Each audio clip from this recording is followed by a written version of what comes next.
Yung, gimana ya kalau kamu lagi ngelayat tapi ternyata yang meninggoy ini itu lagi sisiran di kamar? Sisiran? Tapi kan udah meninggoy.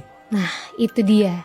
Jadi gini, ini kiriman cerita dari teman kita yang kita samarin aja ya, namanya ini Rahel. Hah? Jadi si Rahel ini punya circle Yung, berempat. Emang teman SMA, mereka ini akrab banget lah pokoknya. Sebesti itu, kemana-mana mereka tuh selalu bareng. Pokoknya udah klop banget lah. Nah, salah satu dari mereka berempat ini ada yang namanya Cahya. Si Cahya ini pernah bilang kalau dia ini tahu ibunya itu kayak suka makan bunga kantil. Dan itu emang udah dari dulu. Hah? Di rumahnya si Cahya ini juga banyak banget kayak sajen-sajen gitu di beberapa spot. Mereka berempat juga udah pada tahu, tapi ya udah aja. Karena si Cahya sendiri juga udah nyeritain kan, kalau ibunya emang kayak gitu. Dan Cahya ini bilang, pokoknya siapa aja yang lagi ada masalah sama ibunya, pasti endingnya itu nggak baik. Entah sakit, gila, atau bahkan lewat. Oke.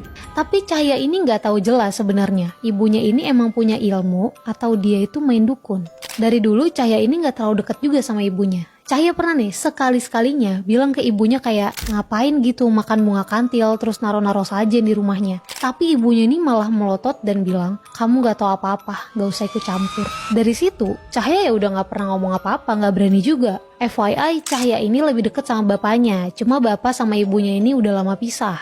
Dan bapaknya ini udah nikah lagi. Tapi karena ada beberapa hal, si Cahya ini gak bisa nih tinggal sama bapaknya. Jadi Cahya cuma sering main dan ketemu sama bapaknya gitu. Itu sedikit background dari si Cahya ya. Terus ada suatu hari di mana Cahya ini nggak masuk sekolah dan dihubungin tuh juga nggak bisa. Sampai jam masuk sekolah, Cahya ini belum datang. Teman-temannya ini agak heran karena biasanya kalaupun Cahya sakit, dia ini selalu ngabarin. Terus tiba-tiba ibu wali kelas mereka ini ngasih kabar kalau ternyata ibunya Cahya itu tadi malam menghembuskan nafas terakhir Yung. Nah, pas udah tahu gitu, di jam pulang sekolah, Rahel sama teman-temannya ditemenin sama wali kelas mereka itu datang ke rumahnya Cahya buat ngelayat. Di situ ya udah rame nih, ada bapaknya Cahya juga. Di situ mereka lihat kalau Cahya ini lagi nangis di samping jasad ibunya, yang sebenarnya sebentar lagi nih mau dimakamin. Tinggal nunggu adalah adik dari ibunya yang masih OTW. Pas lagi duduk-duduk nih, si Cahya ini diminta bapaknya buat ngambil sesuatu gitu di ruangan rias ibunya. Terus Rahel sama teman-temannya bilang, udah kita aja. Terus diarahin nih sama si Cahya letak barangnya itu ada di mana.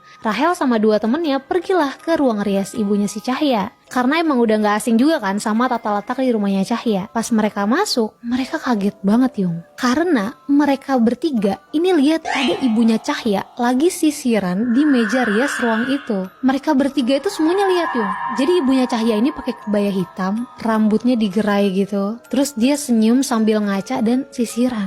Hah? Di situ dua temennya Rahel itu langsung lari balik ke tempat tadi. Terus si Rahel ini nyempetin ngambil barang yang perlu diambil tadi kan, yang posisinya itu ada di atas meja dan gak jauh dari pintu. Habis itu Rahel langsung lari nyusul temennya yang lain. Sampai di ruang tengah, orang-orang di sana jadi pada ngeliatin si Rahel sama dua temennya karena ngapain lari gitu kan.